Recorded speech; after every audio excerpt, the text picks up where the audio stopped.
All right, welcome back on Sports Bit Betting Insight today, Tuesday, October 11th. Deep dive, Jimmy Vaccaro, 5 great minutes. Big game breakdown Thursday night, Broncos and the Chargers. We'll get to that coming up. Bad beats, bad bets, bad for the books, Teddy. Monday night football. It wasn't pretty. Tampa Bay wins. Carolina falls to 1-4, and the over never had a chance. No, bad bet on the over. That had been as low as 44 and a half on Saturday. Closed as high as 47, and frankly, that over was screwed after the first drive of the game. 8.5 minutes, Tampa marches down the field, chews up the clock, gets in the red zone, and stops. 8.5 minute field goal drives is an over-better nightmare. And that certainly was the case last night. And of course, in the red zone, what they combined for 2 touchdowns and 6 tries. 3 of the 4 Carolina turnovers came in Tampa Bay territory. Each one of them is an overkiller. And of course, the Bucs managed a grand total of 3 points off of those 4 turnovers. And that's not even mentioning the 3 missed field goals last night. Yeah, not a good result for overbettors, not even a little bit. And of course, not a good result for Carolina bettors, given the fact that they were, -4 in turnovers. They were still live to win the game and even cover the spread. The overbettors still had a glimmer of hope at 14-14. It was that Derek Anderson inexcusable interception on 1st and goal from the 1-yard line that was the difference for Carolina and for any overbetter's dream. Anderson, let's call him what he was. He was awful last night, Paul. He really was not good for a team that has loads of downfield weapons. You cannot throw that interception on 1st and goal from the 1-yard line. You just can't do it. Throwing a double team into traffic late over the middle, it's like a rookie mistake. I wouldn't expect Anderson to do that. What do you do with Aguayo? Well, he hit the game winner. Well, yeah, I would hope so. From 33, but I'm 30. Oh, from 36. With Aguayo, you got to ride it out. You drafted him as high as you did. Now you're going to deal with the fact that he hasn't been consistent as a rookie. But when you put that type of resources into a draft pick as high as Aguayo was, and you stand out by moving up to draft a kicker, guess what? You're stuck with that kicker now this year, next year, however long it takes for Aguayo to figure it out. The game winner, certainly a step in the right direction for him. All right, to the 3 baseball games. Had to feel good for Terry Francona. The Indians sweep the Red Sox. That's it for Big Papi. And remember, Francona was the fall guy with the chicken and the video games in the clubhouse. Yeah, we got to talk about the Kiz, man. Jaquiz Rogers. Let's say, that's it for the football game. The Bucs, 4th-string running back? Runs for 101 and caught 5 passes out of the backfield. Got to bring him up, man. He had a big night last night. Now, on to baseball. And Francona, remember that. We remember the team. They had 160-something million payroll. And they closed out. They lost 20 of their last 27 ball games. He lost the team. They had to fire him, but still, gotta feel good for Francona to get one back on his old squad. And look, Coco Crisp with the big 2-run homer off of Drew Pomerantz. And remember, when the Red Sox picked up Pomerantz, we said might not be a great fit for Fenway Park. In retrospect, that was one of the worst moves any team made all season. Ended up costing the game in Boston. They had their chance in the 8th. They had their chance in the 9th. Couldn't get the big hit with runners on base. Let's give credit to that Cleveland bullpen. The Tribe are now in the AL Championship. And an epic game between the Cubbies and the Giants. I guess a bad beat for both squads. You see, and they kept flashing that graphic up in that stat that the Giants had yet to score on the Cubs bullpen. I don't understand why Madden went Wood 1 pitcher, or 1 batter rather, Rondon 1 batter, and then Chapman comes in with 2 on, nobody out for a 6-out save, and Gillespie delivers again. Gillespie, Mr. Clutch, man, the triple in the 8th to score the tying and the winning runs, and of course that comes on the heels of the last time the Giants scored any runs, that home run to beat the Mets in the wild card game. But it went off for Aroldis Chapman. Paul, you know what closers are for. Closers are for closing. But then, of course, Romo came in and did the exact same thing, trying to close, and blew the save for San Fran. The Giants had been 0-62 when trailing after 8. Good thing they rallied in the 8th inning. And, of course, for the Cubs, until that 9th inning rally, it was all Jake Arrieta, his 5th career homer, his 3rd home run this season. And the Cubs became the first team since the 1924 Giants where 2 pitchers from the same team have gone deep in a single playoff series. Yes, the Almora catch in the 9th, too. Whoa, what a grab that was, a double off with the catch. I think Posey hit that, and great catch there. Wild game, unbelievable. How much trouble are the Dodgers in? And as we tape this early in the morning, would you go with Kershaw in Game 4 or Urias, the 19-year-old phenom?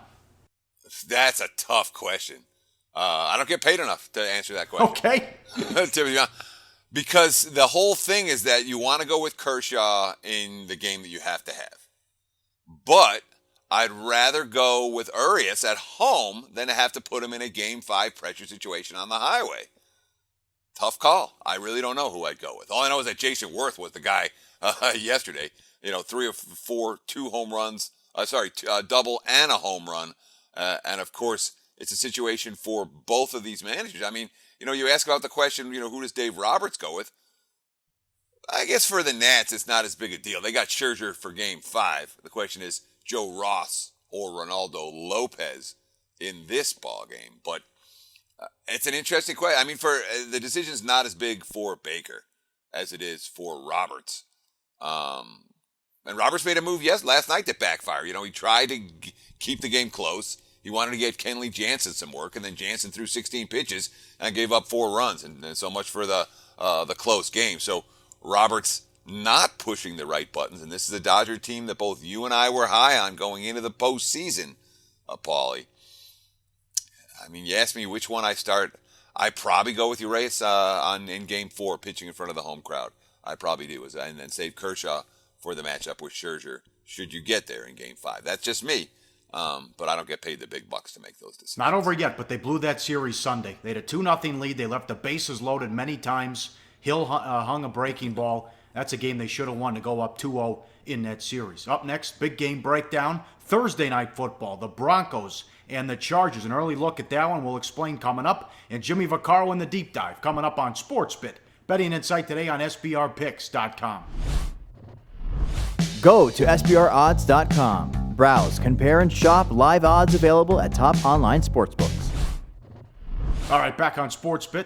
Time for a big game breakdown. As always, live odds, sportsbookreview.com. This is going to be the second straight week where we're going to talk about a Thursday night game, but it was canceled, postponed between Navy and East Carolina. They're still trying to work that out because of Hurricane Matthew. The East Carolina AD announced the decision. Both teams had open dates. So we'll see if they're able to do that. I don't know. Is this going to be like LSU Florida, Teddy, where they try to do everything they can to? Because that's huge now with LSU Florida. They got to play that game somehow. I don't know if it's going to get done though. Yeah, I mean, Navy, East Carolina, they have a date. Both teams had byes for November 19th, so the game's just been postponed to November 19th. And of course, East Carolina, I mean, the classes were canceled all week in the aftermath of the storm. So I'm not shocked that the game got canceled. But of course, for ESPN, it creates a logistical nightmare, because they don't have backup games on Thursday night. On the Saturday game, they had a backup SEC game they could go to, even though it was a rout, that Auburn-Mississippi State game. But in this instance, I don't know what ESPN is going to show on Thursday night, but the bottom line is we're not going to waste time handicapping a game that's not going to be played till November. So let's move on, and we'll only have one game in Big Game Breakdown for today, and we'll talk about some NFL line movers instead. Yes, all right, NFL, here we go. Broncos-Chargers Thursday, Denver $3, $1.20.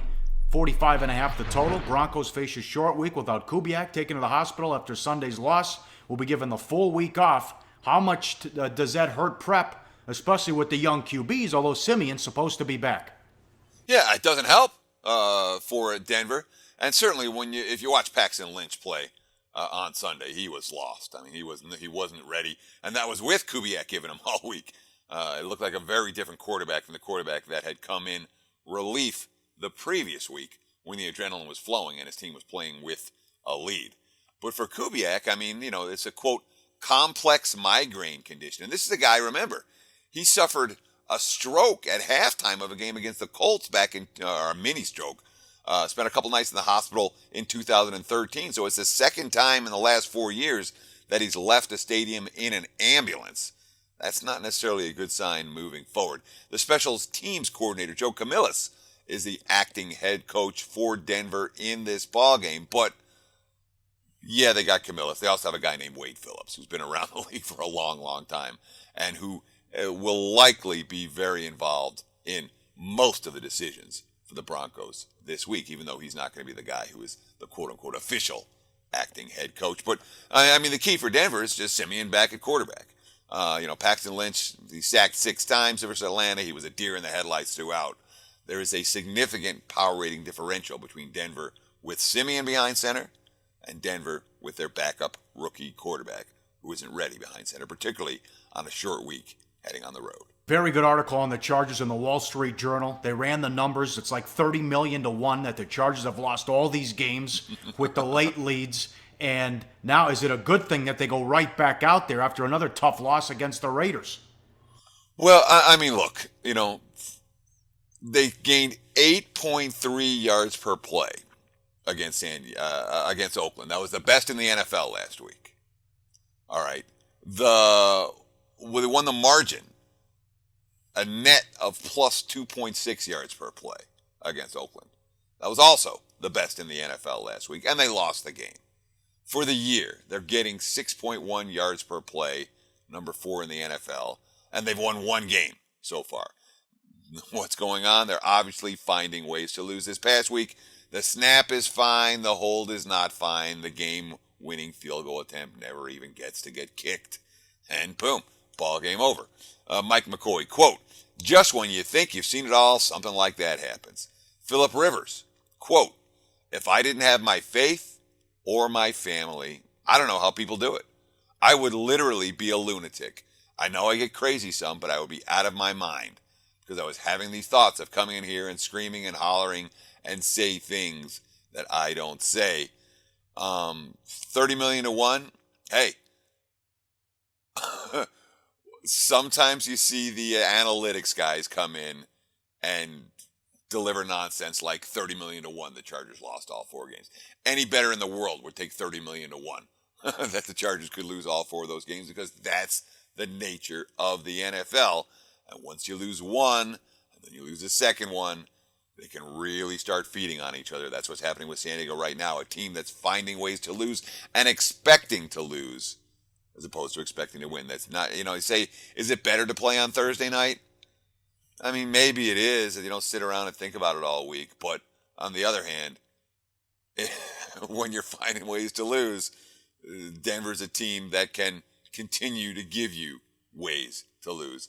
I don't like San Diego's chances on Thursday night. No, and I don't think it's going to be much of a home field advantage. They're 1-4. I'm sure their fan base is furious, and just like last year and the year before that and the year before that, the Bronco fans will take over that stadium.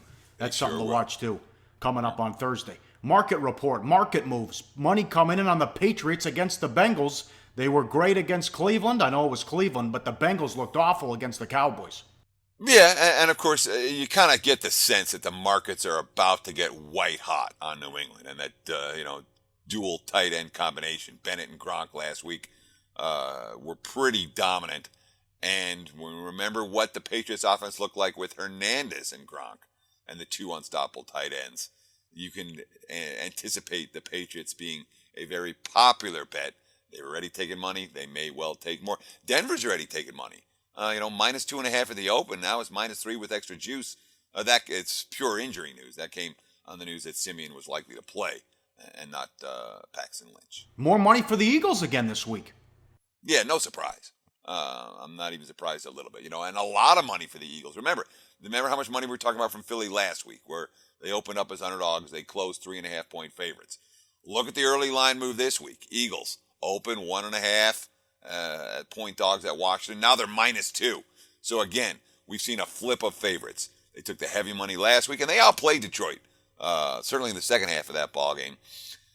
And we're also seeing under money for Philadelphia, the first sign of real respect for that Eagles defense. Remember, they've been on the field for 20 fewer plays per game in the first year of the post-Chip Kelly era. And boy, that being on the field for fewer plays is paying off with stats after stats after stats that look good for Philadelphia. And of course, in general, the markets tend to go the opposite of the casual fan.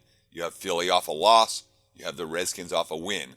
The market's expecting reversal. Yeah, I understand this move. Money coming in on the Chiefs. Andy Reid, great off the bye. The embarrassment Sunday at Pittsburgh. Last time they were out there, and the market's not buying the Raiders, even at 4-1. Yeah, I mean, look, let's be real with the Raiders. The markets are looking at Oakland and saying, coin flip, heads, coin flip, heads, coin flip, heads. They could just as easily be at 1-4 as they are 4-1. They've been winning coin flips. They have the NFL worst defense, 7.0 yards per play allowed. The Chiefs, as you mentioned, off a bye and a loss. The Raiders off a win. All of these factors driving market support for Kansas City. And at +1, from +2 down to +1, no surprise here if this line goes to pick 'em, or even if Kansas City goes off as a favorite. Yep, and this is the Sunday night game this week. Colts and the Texans. The Texans continue to struggle on offense, and Osweiler as well. Oh, yeah. I mean, Andrew Luck looked really good last week, and Brock Osweiler has not looked good so far. We've seen Houston have two real step-up games so far, and they were obliterated both times. The game at Minnesota, the game in New England. Ugly, ugly, ugly losses. And the Chiefs game at home, you say that was a step-up game. Yeah, but Casey had cluster injuries on the offensive line that week, and Houston was in playoff revenge. Yada, yada. Bottom line for Indy, they're taking money, 3.5 down to 3. Andrew Luck good, Brock Osweiler not so much, and the market's supporting the quarterback who looks good, and the team that's a little bit desperate, certainly looked desperate last week in that win over Chicago. Yes, live odds, sportsbookreview.com. Up next, the deep dive. How'd the players do? How'd the books do? Jimmy Vaccaro, 5 great minutes up next on SportsBit. Betting Insight today on SBRpicks.com. Research before you bet. Be sure to check out SBR Picks for the best game predictions, breakdowns, and much, much more. All right, back on Sports Pit. Time for 5 great minutes with Jimmy Vaccaro. If you're ever in Las Vegas, stop in and see him at the South Point. A bookmaker for over 40 years. And follow him on Twitter at Jimmy Vaccaro. Well, you told me earlier in the week on the radio that this Hurricane Matthew was going to be a giant pain in the ass with adjusting all these totals and take stuff off the parlay card. How bad was it? Well, you hit it right on the head, my friends. A giant pain in the ass. And it's funny you brought this up now as we've been talking about the past few weeks. Yesterday, me and Chris Andrews, the manager of the South Point Sportsbook, and Michael Gaughan, the owner, actually stopped in too. And I was discussing with them, although we would have to wait till next cycle, I think that the old rules are antiquated, the house rules we have generally on the board, although you can put up what you want as long as you adhere to your own sportsbook house rules. But there's been so many things in the last few years, lightning delays, obviously games being changed from dates, games being changed on the venue, and actually the hurricane season is more prominent. There's obviously taking more steps for the safety of the people that live in those cities. So I think we have to look at the way that we post these rules. And just thinking out of my head, I was thinking that maybe, if you bet the first game of the season, you have action no matter how many games they play. Almost like what the golf does, Paul. If you tee up, then you quit after the third hole. Well, you're a loser. If you bet against that guy, you're a winner if you bet that you wouldn't go further than that. I think somewhere in the middle between that and understanding that we have to protect both the consumer and the operator. So I believe this time next year, as far as the South Point is concerned, I think you have some rule changes. But yes, it's very hard to explain to a customer who thinks he has a winner and you tell him he has no action. And conversely, it's no upside for us too because we're the ones in the middle. We're the ones booking. But we'll see what happens. But I can almost guarantee you there'll be some changes in the rules come next year. Okay, very good there. How'd it go Saturday? This Washington freight train rolls on. They blow out Oregon. Yeah, they beat us pretty good on that one. Oregon has obviously lost its luster in the last year and a half. And the two biggest games, good and bad for us, was almost like nondescript games. Maryland at Penn State. That game went to 3.5. Maryland the favorite. That was our best decision of the day as Penn State handled them rather easily. And for the people who live in Las Vegas, the worst game for the bookmakers. Everybody bet against the Rebels, and that was a very bad game for us. All the other games were ham and cheese. Great action, great two-way, split them up. So I would have what you would consider a fair day on Saturday. Nothing to write home about, but nothing that you would change because there's really no big jeopardy as far as some of these teams as the previous few weeks. But Maryland was the best game, and the Rebels were the worst game. How about that Michigan game? You ever see anything like that? Rutgers had 2 first downs the whole game? Well, Paul, the way we were just talking, Michigan scored again. I mean, I don't know what to do or how you stop. I think we're almost to the point, even in college, although here we go again, it would take some rule changes. We're going to have a mercy rule. I mean, it's just insane to have those kids out there. And yes, I understand, the third stringers play, and that's the only chance at times that they get to play. But it's dull. It doesn't really do anything. You can't tell a kid to go in the game and just kneel from the third quarter down. So I believe that somewhere down the line that the NCAA is going to change that also. But these mismatches are getting a little crazy. And Harbaugh, I think he lets us stick the knife in you no matter what the score is. But we'll go from there. But naturally, here's the game we opened. I don't know what we opened it, but obviously moved up 4 or 5 points. Not on the straight bet, but every parlay card ticket that you played off the board and every parlay ticket that you included in the stuff you're betting for the day had Michigan on it. And obviously the bookmakers in that game had zero chance. Jimmy Vaccaro, our guest, 5 great minutes every Tuesday to recap how the books and the players made out. Hey, the Cowboys and the Raiders won again?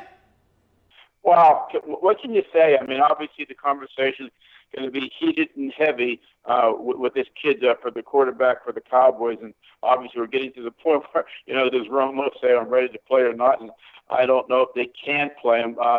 It's really a quandrum. Now, there was a lot of money against the Cowboys yesterday. The Bengals, we opened Dallas 1, closed Cincinnati 2-0. One of our better games of the day, but it's going to be an interesting conundrum. Obviously, you'd like to have it. I had never seen a kid that runs the ball, Elliott, again, just the first year in the league, him and the quarterback.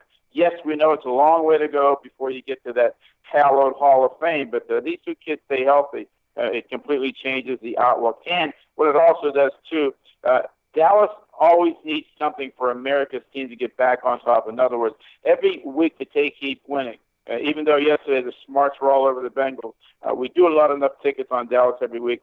They keep winning. They're gonna be America's team again. And conversely, what you said just about the Raiders, same thing, especially here in Nevada.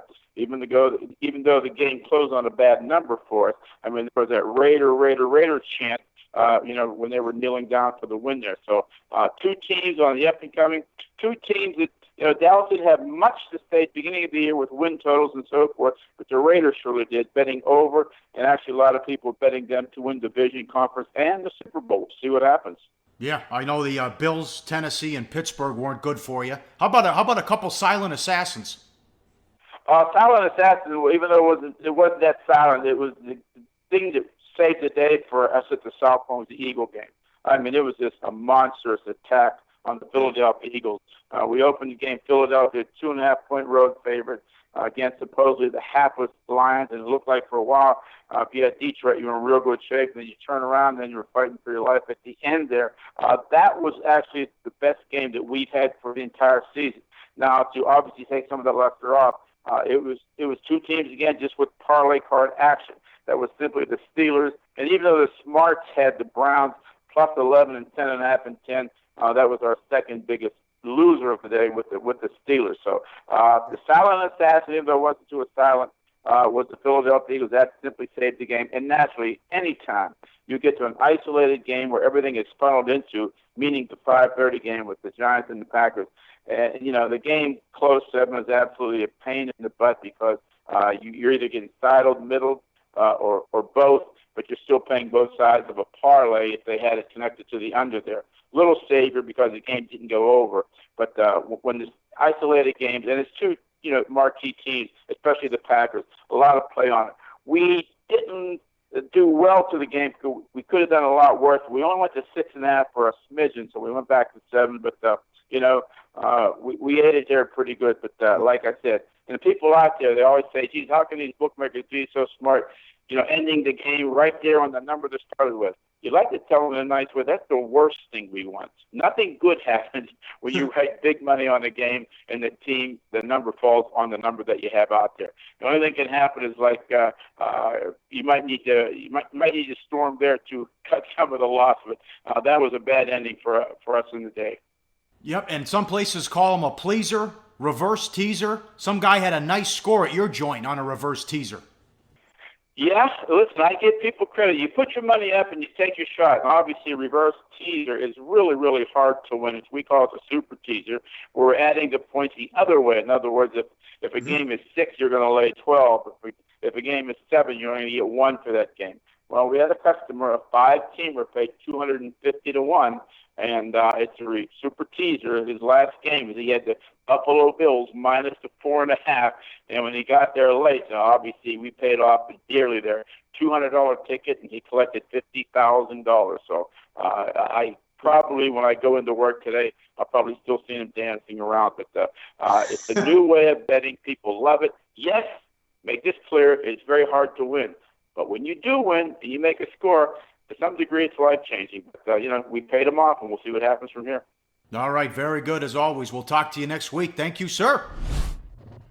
So we're giving you picks every day, and you're probably making your own as well. Be sure to participate in SBR's weekly Twitter Bankroll Challenge. Just post your picks on Twitter with @SBRSportsPicks and the hashtag BetSBR before 1 p.m. Eastern Standard Time every day, Monday through Friday. We'll be betting your picks, and if the bankroll is positive at the end of the week, you could win the profits. Picks must be of events taking place that day and available in at least one of the major sportsbooks shown in our Best Sportsbooks page. I always love that Jimmy Vaccaro segment, Paulie. I know I say that every week, but it's a good segment, man. You don't get many odds makers that can come on and really tell you what's going on behind the scenes and behind the counter. Jimmy always very forthcoming with his information. Yes, entertaining, and he runs it down like nobody else can, college and pro. Another winner with the play of the day. The Giants get there. Let's continue to stay red hot. We're going back to football. What are we doing? Yeah, let's talk about the Thursday night game number 103, the Denver Broncos. -3, -120. I don't know that the threes are going to be there much longer, Paulie. And this is a team that has absolutely dominated at Qualcomm. 5-0 straight up, 5-0 ATS their last 5 visits. And the Denver fans, as you mentioned, likely to take over the stadium again. And it sure as hell helps when you have Wade Phillips on a short week. Let's take Denver -3. That's our play of the day. All right, very good. Thanks to Jimmy. Good job there. Wednesday, we'll run everything down. More playoffs in Major League Baseball. And we got Toronto and Cleveland already in the ALCS, which gets underway on Friday. So thanks for the uptick in views, the spike in views. Tell all your friends. We'll see you Wednesday on SportsBit. Betting Insight today on SBRPicks.com.